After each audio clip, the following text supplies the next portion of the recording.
நேற்றைக்கு அமித்ஷா அவர்கள் திருநெல்வேலியில் நடந்த கூட்டத்தில் ஒரு பொறுப்பற்ற முறையில் அவரே எல்லா அதிகாரிகளையும் எடுத்துக்கொண்டு அவர்தான் 148 கோடி மக்களுடைய பிரதிநிதியாக கருதி கொண்டு யார் பிரதமராக முடியும், யார் முதலமைச்சராக முடியும் என்பதை பற்றி எல்லாம் ஜோசியம் சொல்லிவிட்டு போயிருக்கிறார்.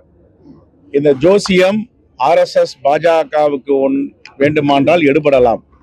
ஆனால் மக்கள் சக்தி முன்பு இது எடுபடாது. மக்கள் சக்தி தான் தீர்மானிப்பார்கள் யார் பிரதமர் யார் முதலமைச்சர் என்று. அவருடைய பயம், அவருடைய அச்சம் அதை நேற்றுக்கு வெளிப்படுத்தியிருக்கிறார். தலைவர் ராகுல் காந்தி அவர்கள் பிரதமராக போகிறார் என்பதை ஒப்புக்கொண்டதுடைய மறு பதிப்பு தான் அந்த பிதட்டல். அவர் பிரதமராகவே முடியாது என்று. அமித்ஷா ஒருவரால் இல்ல RSS பிஜேபியால் தடுத்து நிறுத்த முடியாது. மக்கள் முடிவு செய்து விட்டார்கள். நாங்கள் சொல்லுகிறோம், அடுத்த பிரதமர் எங்கள் தலைவர் ராகுல் காந்தி தான். அதில் எந்த மாற்று கருத்தும் இல்லை திரு அமித்ஷா அவர்களே. அப்ப இந்த கருப்பு சட்டத்தை பற்றி 30 நாட்கள் சிறையில் இருந்தால் அவர்கள் பதவி இழப்பு ஏற்படும் என்று ஒரு மசோதாவை தாக்கல் செய்திருக்கிறார்கள். நவம்பரில கொண்டு வந்து அதை குடியரசுத் தலைவருக்கு அனுப்பி ஒப்புதல் பெறுவோம் என்றெல்லாம் பேசுகிறார்கள். இந்த சட்டத்தை நாங்கள் கடுமையாக எதிர்க்கிறோம்.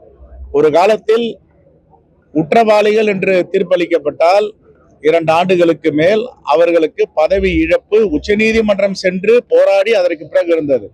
ஆனால் எங்களுடைய ஆட்சியில், காங்கிரஸ் ஆட்சியில் தான் நீதிமன்றம் தீர்ப்பளித்தால் உடனே பதவி விலக வேண்டும் என்று அந்த மசோதாவை நாங்கள் தாக்கல் செய்து அது மக்களுக்கானதாக இருக்க வேண்டும் என்பதை நடைமுறைப்படுத்தினோம்.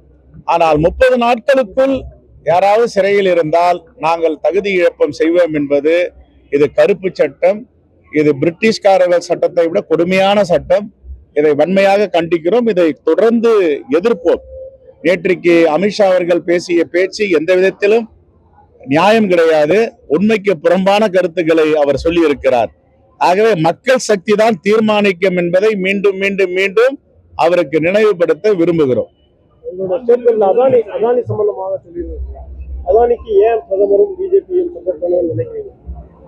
ஏற்கனவே சொல்லியிருக்கோம், இவங்க 148 கோடி மக்களுக்கு பிரதமரா, ஒரு அதானிக்கும் ஒரு அம்பானிக்கும் பிரதமரா என்று.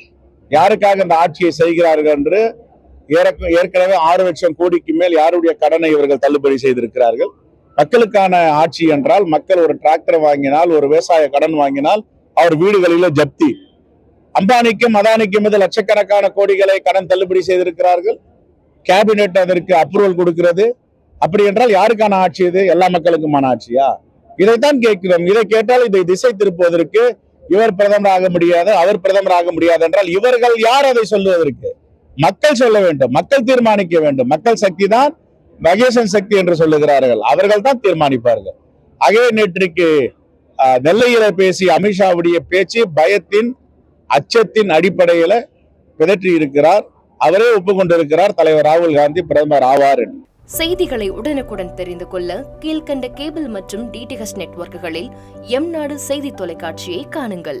பாதகம் செய்பவரை கண்டால் நாம் பயம் கொள்ளலாகாது பாப்பா. மோதி மிதித்து விடு பாப்பா, அவர் முகத்தில் உமிழ்ந்து விடு பாப்பா. அண்மை செய்திகளை உடனுக்குடன் தெரிந்து கொள்ள இணைந்திருங்கள் எம்நாடு தொலைக்காட்சியுடன்.